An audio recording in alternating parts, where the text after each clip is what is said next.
All right, hey everybody, and welcome back. We are diving deep today into Deep? It's a deep end. into the deep end. That's right. We're talking all about Epic Games. epic games. You know them, you love them, or maybe you don't love them so much anymore after this whole thing. But $245 million. that's right, 245 million big ones that they're going to have to shell out because of this settlement With the FTC. That's right, the FTC.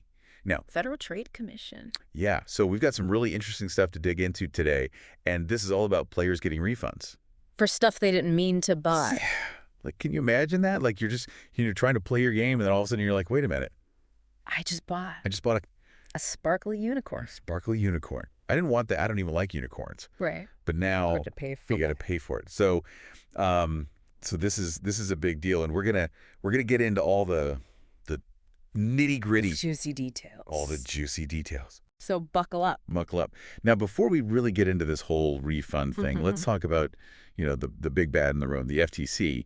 Now, Now, hold on. yeah. Epic Games. Oh, right. Epic Games. Yes. I'm getting ahead of myself. Always do.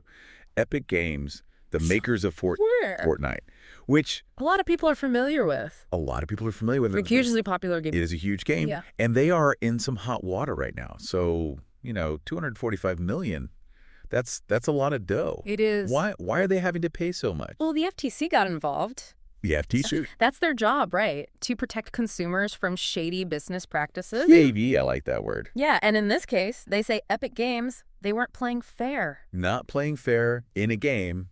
That's ironic, isn't it? It really is. But seriously, the FTC is looking at how Epic designed their in-game store, the way they get you to spend money, and they're saying it was designed to be deceptive, especially for younger players. Okay, so break it down for me. What exactly did Epic Games do that was so bad? Like, was it the stuff they were selling or how they were selling it? It's more about the how. See, the FTC, they're not saying you can't sell cool skins and dances in your game, but they are saying you can't trick people into buying them. Okay, that makes sense. I mean, everyone wants to look cool in their favorite game, right? Yeah. But nobody wants to feel like they've been tricked into spending their money. Exactly. And that's what the FTC is saying happened. Like, remember those dark patterns? Oh, yeah. The sneaky design tricks. Right. So imagine you're in the heat of the moment trying to get back to the game and boom, the buy now button is right next to the cancel button. Or you get a limited time offer, flashing and blinking, and you got to make a split-second decision. Ooh, I can feel the pressure already. Right. And before you know it, you've accidentally spent money on something you didn't even want. Ugh, I hate when that happens. Yeah. I can't even tell you how many times I've accidentally bought the wrong thing online because the buttons were too close together. Exactly. It's frustrating. And the FTC is arguing that it's unfair, especially when you're dealing with kids who might not fully understand what they're doing. That's a good point. Kids are definitely more vulnerable to these kinds of tactics. And the FTC is taking that very seriously. This whole case is setting a precedent for how game developers design their in-app purchase systems. It's about consumer protection, making sure players are in control of their spending. And how are gamers reacting to all of this? I mean, $245 million is a huge G-win for them, right? Oh, absolutely. From what we're seeing, players are over the moon. They're calling this a victory for consumer rights and are feeling pretty good that a company like Epic Games is being held accountable. I bet. So what does all of this mean for the future of gaming? Do you think we're going to see big changes in how games are monetized? Well, it's hard to say for sure, but I think this case is sending a strong message to the industry. Developers are going to have to think twice about how they design their in-app purchase systems. Transparency and ethical monetization are becoming more important than ever. It's a good thing, right? Yeah. I mean, at the end of the day, everyone wants to have fun and enjoy their games without feeling pressured or tricked into spending money. Exactly. And it's a balancing act. Game development is expensive and companies need to make money, but it's about finding that sweet spot where players feel like they're getting value for their money and not being exploited. Well said. And, it brings up a really interesting question. Where do we draw the line between clever marketing and manipulation?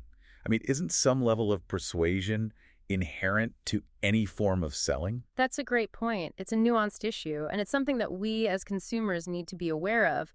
We need to be critical of the systems we interact with and understand the tactics being used to influence our decisions. Absolutely. And as parents, we have a responsibility to educate our kids about these things as well. It's all about making informed choices, right? Exactly. And this whole Epic Games case, it's just the tip of the iceberg. It's got people talking, and that's a good thing. This case was all about Fortnite.